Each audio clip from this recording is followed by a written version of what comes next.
Hello guys, आ चुके हैं science with Suraj channel के साथ। पिछले लेक्चर में हमने बात करी थी मैग्नेटिक फील्ड एंड उसकी प्रॉपर्टीज की। एक प्रॉपर्टी ये थी कि नॉर्थ से वो साउथ जाती है, क्लोज्ड कर्व, क्राउडेड रहती है पोल्स पे और कभी भी इंटरसेक्ट नहीं करती है। इस लेक्चर में हम बात करने वाले हैं मैग्नेटिक इफेक्ट ऑफ करंट की।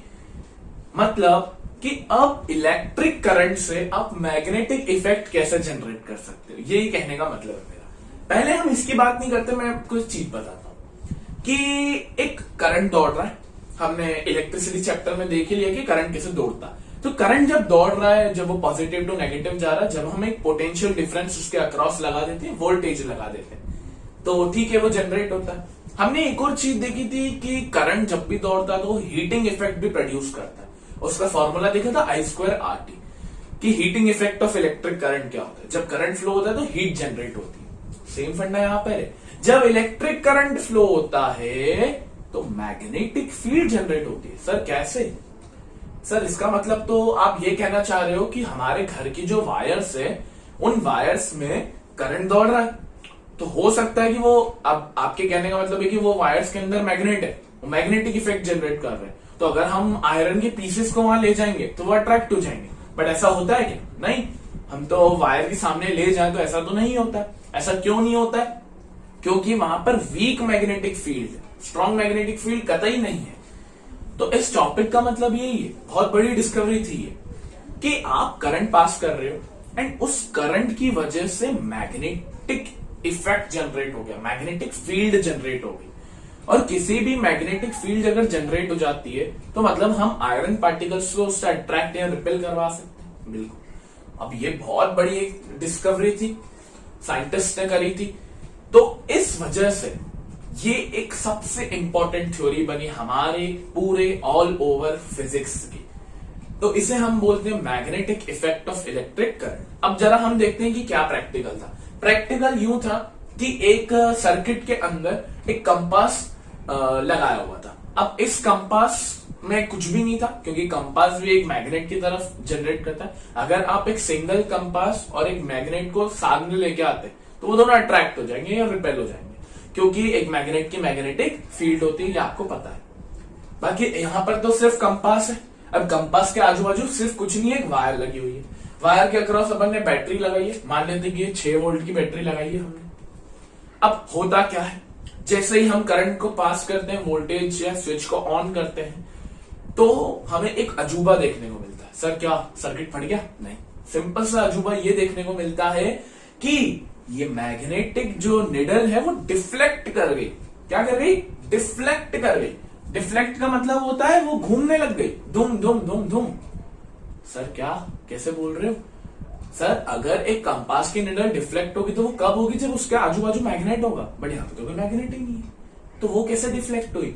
बच्चों, वो डिफ्लेक्ट ऐसे हुई जब आपने इलेक्ट्रिक करंट पास किया।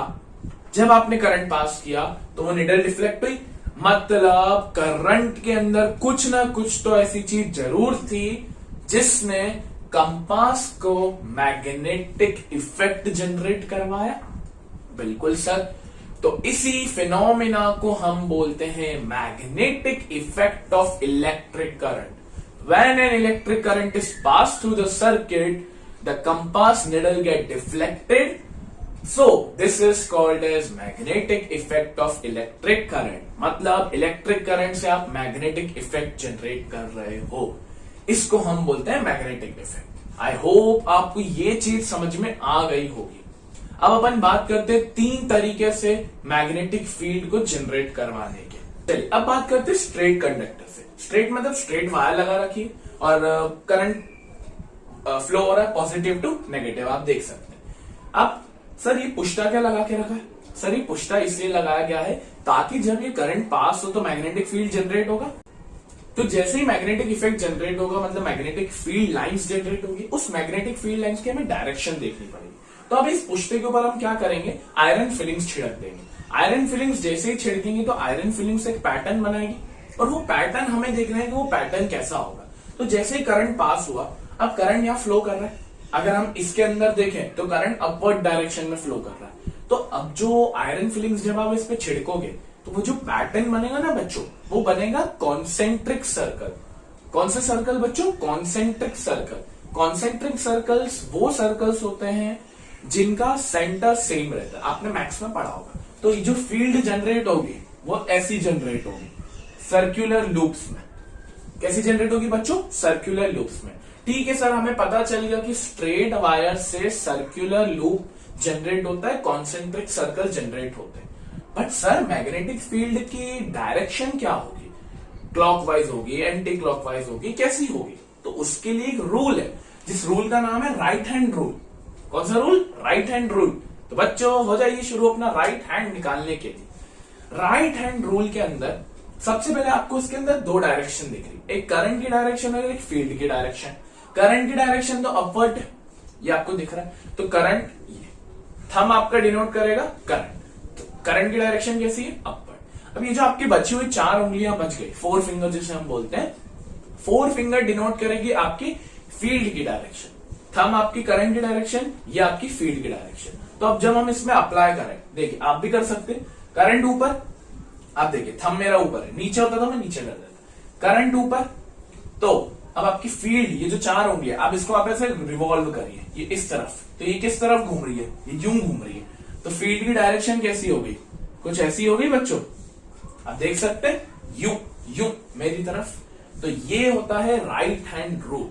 अब ये कौन सी डायरेक्शन है? क्लॉकवाइज की एंटी क्लॉकवाइज? तो बच्चों इसका आंसर है एंटी क्लॉकवाइज। अगर यही चीज नीचे होती, तो मान लीजिए जैसे ये नीचे होता, ये नीचे बनता, तो 1 2 3, तो जैसे ये नीचे होता, करंट की डायरेक्शन नीचे होती, डाउनवर्ड। तो नीचे, अब नीचे लगा है तो ये इस तरफ रिवॉल्व हो रही है, तो मुझे इस तरफ इसको रिवॉल्व करना पड़ेगा। तो ये वाली जो चीज है डाउनवर्ड में, वो कैसी है? क्लॉकवाइज। ये डाउनवर्ड में वो क्लॉकवाइज है और अपवर्ड में वो एंटी क्लॉकवाइज है। चीज क्लियर हो गई बच्चों? तो ये आपको खुद बनाते आनी चाहिए। करंट ऊपर तो ये इस तरफ, करंट नीचे तो ये इस तरफ। ये होता है स्ट्रेट वायर के अक्रॉस। कैसे लाइंस बनी? कॉन्सेंट्रिक सर्कल्स बन। अब मैग्नेटिक फील्ड जिसको हम बी से डिनोट करते हैं, इंपॉर्टेंट है, आगे काम आने वाला है। तो ये जो बी से डिनोट होता है, ये कुछ प्रॉपर्टीज पे डिनोट करता है, मतलब ये प्रॉपर्टीज पे निर्भर करता है। जैसे हीट आई पे डिपेंड करती थी, आर पे डिपेंड करती थी, टी पे डिपेंड करती थी, वैसे ही है मैग्नेटिक फील्ड डिपेंड करती है करंट पे, क्योंकि करंट अल्टीमेटली इंपॉर्टेंट है। कि जैसे ही करंट बढ़ जाएगा, डायरेक्ट प्रोपोर्शन है, तो करंट आप बढ़ाएंगे तो फील्ड बढ़ जाएगी, करंट आप कम कर देंगे तो फील्ड भी कम हो जाएगी। ये पहला। दूसरा, बी इज इनवर्सली, ये बच्चों इनवर्सली है, सॉरी। तो B is inversely proportional to 1 distance from wire. जैसे ही आप डिस्टेंस को बढ़ा देंगे वायर का डिस्टेंस आप बढ़ा दी, वायर की लेंथ बढ़ा दी, तो जो फील्ड जनरेट होगी वो भी पावरफुल होगी। सॉरी, वो फील्ड कम जनरेट होगी, माय मिस्टेक, क्योंकि इनवर्स प्रोपोर्शन। एंड जैसे ही आप डिस्टेंस को कम कर देंगे तो फील्ड हायर जनरेट हो जाएगी। ये होता है स्ट्रेट वायर के अक्रॉस। अब हम बात करते हैं सर्कुलर वायर की। चलिए अब बात करते हैं सर्कुलर लूप की। यार एक बात बताओ बच्चों, किसी भी वायर को सर्कुलर कैसे बनाया जाता है? बस उसे मोड़ के, सीधा आंसर। तो वो वायर शुरुआत में कैसी होगी? सर स्ट्रेट ही तो होगी, और कैसी होगी? स्ट्रेट को ही तो घुमाओगे। तो एक चीज मुझे आप एक बात बताओ, स्ट्रेट कॉन्सेंट्रिक सर्कल्स बन रहे हैं जिसमें हमने राइट हैंड थंब रूल भी अप्लाई करके मैग्नेटिक फील्ड की डायरेक्शन देख ली। अब स्ट्रेट को ही आप सर्कुलर बना रहे हो, घुमा रहे हो, तो क्या उससे भी कॉन्सेंट्रिक सर्कल्स नहीं बनेंगे? सर बिल्कुल बनेंगे। तो स्ट्रेट और सर्कुलर में फर्क ही नहीं है कुछ। स्ट्रेट से भी कॉन्सेंट्रिक सर्कल्स बन रहे हैं, सर्कुलर से भी कॉन्सेंट्रिक सर्कल्स ही बनेंगे। तो देखिए, ये हमने सर्कुलर वायर ली, घुमा दिया हमने उसको, अब इससे करंट पास किया, पॉजिटिव टू नेगेटिव गया। अच्छा, अब मैंने आसान करने के लिए आपको ये कार्डबोर्ड रखा, यहाँ पे भी कार्डबोर्ड रखा, नहीं तो आपकी बुक में ऐसा कुछ नहीं दिया हुआ, मैंने आसान करने के लिए समझा। बुक का डायग्राम आप स्क्रीन पे देख सकते हैं। अब जैसे अगर इसमें देखें तो करंट की डायरेक्शन कहां पर है? अपवर्ड। अब जरा हम मैग्नेटिक फील्ड की डायरेक्शन निकाल ले, क्योंकि कॉन्सेंट्रिक सर्कल से बन रहे हैं, तो हम कौन सा रूल फॉलो करेंगे? राइट हैंड थंब रूल, जिसमें आपका जो थंब होता है वो करंट की डायरेक्शन, 4 फिंगर्स आपकी फील्ड की डायरेक्शन। चलिए, करंट ऊपर, फील्ड इस तरफ, ये ऐसा घुमाइए, तो आप देखेंगे ये इस तरफ घुमा, तो कौन सा है? Anti clockwise. ठीक है, ये आपको दिख गया। अब यहां पे आएंगे तो करंट इसके अंदर नीचे की तरफ जा रहा है, क्योंकि यहां से पॉजिटिव टू नेगेटिव गया, अब वो नीचे आ रहा है, तो करंट नीचे, देखिए करंट नीचे, फील्ड इस तरफ, ये इस तरफ मेरी उंगलियां घूम रही है, तो तो कैसा जा रहा है, ये इस तरफ जा रहा है। तो ये कौन सा हो गया, जब डाउनवर्ड करंट है तो क्लॉकवाइज। तो चाहे सर्कुलर हो या चाहे स्ट्रेट वायर हो, हम रूल भी सेम फॉलो कर रहे हैं, right hand thumb rule. Right hand thumb rule से हमने डायरेक्शन निकाल ली एंड कॉन्सेंट्रिक सर्कल्स ही बन रहे हैं। अब इसकी भी तीन प्रॉपर्टी, जैसे मैग्नेटिक फील्ड जो भी से डिनोट होता है वो डायरेक्टली प्रोपोर्शनल होता है करंट के, पता है करंट बढ़ेगा तो फील्ड बढ़ेगी। डायरेक्टली प्रोपोर्शनल होता है नंबर ऑफ टर्न्स के, मतलब आप नंबर ऑफ टर्न्स बढ़ा दीजिए, ज्यादा घुमा दीजिए उसको, तो मैग्नेटिक फील्ड भी ज्यादा जनरेट होगी। जैसे हमने यहाँ एक बार टर्न किया तो 2 बार फील्ड जनरेट होगी, आप ज्यादा बार करेंगे तो और ज्यादा बार फील्ड जनरेट होगी। तीसरा, B is inversely proportional to radius. आप अगर रेडियस को बढ़ा देंगे, सर्कुलर लेंथ बढ़ा देंगे तो फील्ड कम जनरेट होगी, एंड अगर आप रेडियस को कम कर देंगे, क्लोजर कर देंगे तो फील्ड ज्यादा जनरेट होगी। ये 3 कंडीशन। तो हमने स्ट्रेट देख लिया, सर्कुलर देख लिया, अब देखते हैं सोलेनॉइड। चलिए अब बात करते हैं सोलेनॉइड की। सोलेनॉइड होता क्या है, स्ट्रेट समझ में आ गया, सर्कुलर समझ में आ गया। सोलेनॉइड बच्चों, जब आप एक ही वायर को रिवॉल्व करते रहते हैं, जैसे ये मार्कर है, आप इसके अराउंड अब ये वायर को आप रिवॉल्व करते रहिए। ये देखिए मैं इसको रिवॉल्व कर रहा हूं, तो ये जो जनरेट हो रहा है आपका कॉइल, ये आप वायर का जो कॉइल देख रहे हैं, जो आप बहुत सारे टर्न्स देख रहे हैं, इसको ये हम बोलते हैं सोलेनॉइड। तो the solenoid is a long coil containing large number of close turns of insulated copper wire. तो ये क्या है, एक क्लोज टर्न्स है और कुछ भी नहीं। अब होता क्या है बच्चों, इसकी फील्ड थोड़ी सी अलग है, स्ट्रेट की अलग है, इसकी अलग है। अब जैसे ही हम बैटरी कनेक्ट करेंगे, अब ये आपका जो कॉइल दिख रहे हैं अंदर, घूमे घूमे घूमे घूमे घूमे घूमे घूमे घूमे, तो ये जो घूमे हुए कॉइल दिख रहे हैं ये आपके हैं सोलेनॉइड। अब जैसे ही करंट पास हुआ तो फील्ड जनरेट होगी। अब होता क्या, बहुत दिक्कत की बात, आयरन फिलिक्स आपने छिड़की तो आपको पता चला इसकी फील्ड पता है कैसी जनरेट हुई, क्लोज्ड कर्व्स, मतलब ये वाली, ये वाली, ये वाली, ये वाली, ये वाली, ये वाली। अब बच्चों ये वाली तो हमने देखी हुई लग रही है। हाँ सर, किसी में तो देखी थी सर, ये बार मैग्नेट में तो देखी थी कि नॉर्थ टू साउथ इमर्ज होती है। तो वही तो फंडा बच्चों, नॉर्थ टू साउथ इसकी फील्ड जनरेट होती है और इसकी फील्ड लाइंस कैसी है, similar to bar magnet. Bar magnet की ऐसी होती है, नॉर्थ और साउथ रहता है। सॉरी मैंने उल्टा बना दिया, नॉर्थ से इमर्ज और साउथ पे गई, और इनसाइड द मैग्नेट कैसा जाता है, साउथ टू नॉर्थ। तो यहां देख लीजिए साउथ टू नॉर्थ जा रही है इनसाइड द मैग्नेट, तो इसे हम बोलते हैं फील्ड अक्रॉस दी सोलेनॉइड। कैसी होती है, बार मैग्नेट के सिमिलर होती है। अब ये जो अंदर की फील्ड देख रहे हैं आप, जो कॉइल के अंदर है, वो कैसी है, पैरेलल लाइंस है। हाँ सर, ये दिख रही है पैरेलल लाइंस।